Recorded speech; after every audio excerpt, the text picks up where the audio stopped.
Indian auto market में एक नाम जिसने लगातार पॉपुलैरिटी हासिल की है वो है Hyundai Creta।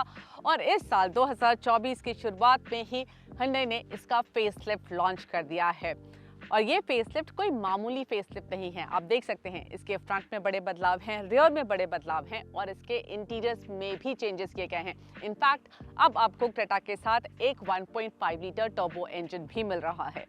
तो इन सारे बदलावों के बाद क्या क्रेटा इस सेगमेंट में अपनी पोजीशन और मजबूत कर पाएगी? Let's find out.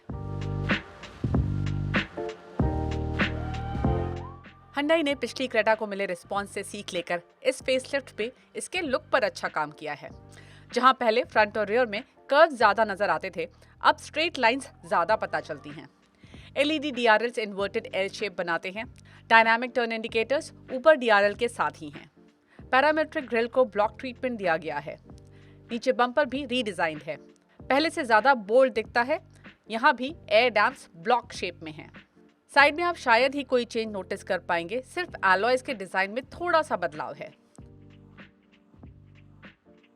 Connecting tail lamps, dynamic turn indicators, नए बम्पर डिजाइन के साथ क्रेटा का रियर भी फ्रेश और ज्यादा अपीलिंग लगता है। इंटीरियर्स में काफ़ी सिग्निफिकेंट चेंजेस आपको दिखाई देंगे और सबसे बड़ा जो चेंज है वो ये कि जो आपके इंस्ट्रूमेंट क्लस्टर और इंफोटेनमेंट स्क्रीन का जो ट्रीटमेंट है वो बदल गया है। इन द सेंस कि अब ये एक स्क्रीन जैसे दिखते हैं, दो स्क्रीन्स हैं लेकिन उनका ट्रीटमेंट इस तरीके से किया गया है। ये 10.25 इंच की टच स्क्रीन है। इसका जो रिस्पॉन्स है वो बहुत ही बढ़िया है। इसमें आपको wireless Apple CarPlay, Android auto इस वेरिएंट में नहीं मिल रहा है। लोअर वेरिएंट्स में 8 इंच की टच स्क्रीन होगी जिसके साथ wireless Apple CarPlay, Android auto मिलता है। सामने ये जो डिजिटल इंस्ट्रूमेंट क्लस्टर है इसको कस्टमाइज भी किया जा सकता है। इसके साथ साथ इसकी एक और ख़ास बात है वो ये कि जब आप इंडिकेटर देते हैं तो आप जिस साइड का इंडिकेटर देते हैं उस साइड के साइड व्यू पर जो कैमरा लगा हुआ है उसका आउटपुट आपको यहाँ पर दिख जाता है, जिससे लेन चेंज वगैरह करते हुए सेफ्टी बढ़ जाती है। इस गाड़ी में आपको ADAS भी मिल रहा है और साथ ही 360 degree camera with guiding lines. काफ़ी कन्वीनियंस ऐड कर देता है ये फीचर। ADAS फीचर्स लिस्ट इस सेगमेंट के हिसाब से कॉम्प्रिहेंसिव है। ADAS के कंट्रोल स्टीयरिंग पर ही हैं, जिससे इन्हें इस्तेमाल करना आसान हो जाता है। इसके साथ ही अब आपको यहाँ पर डुअल जोन AC मिल रहा है और ये जो AC का पूरा सेटअप दिया गया है, यहाँ पर आपको बटन्स दिखाई दे रहे हैं, नीटली डिस्प्लेड हैं। 2 टॉगल टाइप स्विचेस हैं जिससे आप टेम्परेचर मैनेज करते हैं। मुझे ये जो डिस्प्ले है काफ़ी पसंद आ रहा है क्योंकि इसको इस्तेमाल करना आसान है। इसके साथ साथ यहाँ पर आपको वायरलेस चार्जर मिलता है। यहाँ पर C टाइप चार्जिंग पॉइंट दिया गया है और साथ ही USB पोर्ट भी है यहाँ पर। इसके साथ ही ऑफकोर्स आपको पता ही है कि क्रेटा में आपको वेंटिलेटेड सीट्स मिलती हैं तो उनके टॉगल टाइप स्विचेस यहाँ पर दिए गए हैं। क्रेटा में फीचर्स की कमी पहले भी नहीं थी और अब भी नहीं है। एक बार आप नज़र डाल लीजिए इसके फीचर्स लिस्ट पर।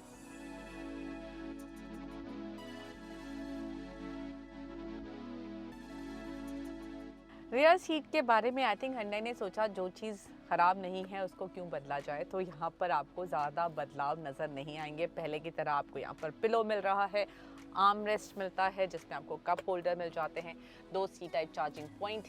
2 C टाइप चार्जिंग पॉइंट्स नया एडिशन है। पहले यहाँ पर एक ही C टाइप चार्जिंग पॉइंट होता था। साथ ही तीनों सीट्स के लिए 3 पॉइंट सीट बेल्ट हैं, लेकिन मिडिल पैसेंजर के लिए हेड रेस्ट नहीं है। Hyundai ने क्रेटा के इंटीरियर्स को फ्रेश लुक दिया है और कुछ काम के फीचर्स भी ऐड कर दिए हैं।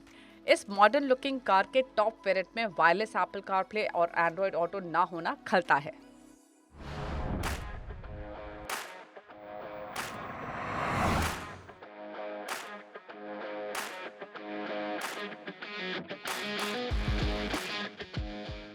क्रेटा की ड्राइव की बात करूँ उसके पहले थोड़ी फीचर्स की बात कर लेती हूँ। क्रेटा में अब आपको ADAS लेवल 2 मिल रहा है। ADAS के काफ़ी सारे फीचर्स आपको मिल जाते हैं। अब ADAS फीचर्स सेफ्टी के लिए तो बहुत अच्छे हैं। आप लेन से बाहर जा रहे हैं, ये आपको याद दिला देते हैं कि भाई आप लेन से वापस जा रहे हैं और थोड़ा बहुत स्टीयरिंग कंट्रोल भी कर लेते हैं, जैसा कि मैं आपको करके दिखा देती हूँ।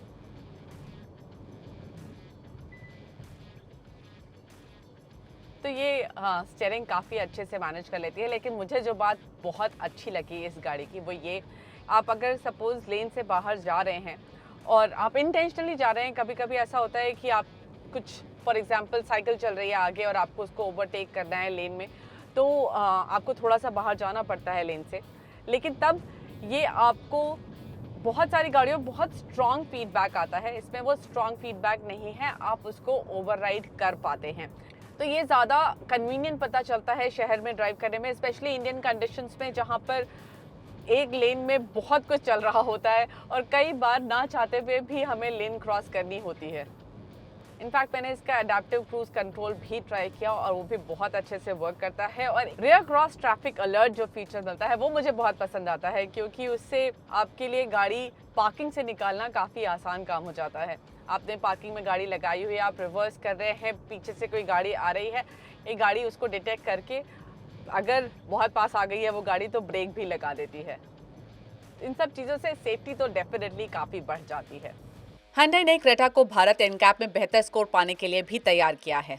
इसमें एडवांस हाई स्ट्रेंथ स्टील का इस्तेमाल किया है और कंपनी के ऑफिशियल्स ने हमें बताया कि क्रेटा जल्द ही भारत एनकैप टेस्टिंग के लिए भी भेजी जाएगी। उम्मीद यही है कि वर्ना की तरह क्रेटा भी क्रैश टेस्ट में बेहतर स्कोर लाएगी। अभी मैं चला रही हूँ इस गाड़ी में लगा हुआ नया engine 1.5 litre turbo petrol engine, जो कि 160 एचपी की पावर देता है, 253 एनएम का टॉर्क या फिर पुलिंग पावर जनरेट करता है। लेकिन मैंने इसका डीजल इंजन भी चलाया ऑटोमेटिक गियर बॉक्स के साथ, तो पहले उसका व्यू जान लेते हैं।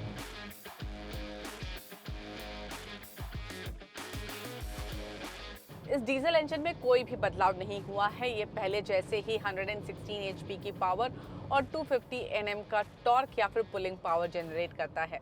इसके साथ आपको 2 गियर बॉक्स के ऑप्शन मिलते हैं, एक है 6 स्पीड मैनुअल और दूसरा है 6 स्पीड ऑटोमेटिक। अभी फिलहाल मैं 6 स्पीड ऑटोमेटिक चला रही हूँ। इस इंजन की एक बात जो ज़रूर पसंद आती है वो ये कि ये बहुत ही शांत इंजन है। इसका रिफाइनमेंट इतना अच्छा है कि आवाज़ सुनकर तो पता नहीं चलता कि आप एक डीजल गाड़ी चला रहे हैं। इसका जो गियर बॉक्स है वो स्मूथ तो है, लेकिन थोड़ा सा स्लो पता चलता है। जब आप गाड़ी को पुश करते हैं फॉर एग्जांपल ओवरटेक वगैरह करने के लिए, तो थोड़ा सा टाइम लेता है डाउनशिफ्ट होने में। और ये डिले आपको स्लोअर स्पीड्स पर ज़्यादा पता चलेगा जब आप स्पीड पकड़ चुके होते हैं, यानी कि हाईवेज़ पर, तो वहाँ पर तो इस गियर बॉक्स की परफॉर्मेंस बहुत ही बढ़िया हो जाती है। इसका रिस्पांस बेहतर हो जाता है और अगर आपको और भी बेहतर रिस्पांस चाहिए तो इसके लिए इसमें स्पोर्ट्स मोड भी दिया गया है।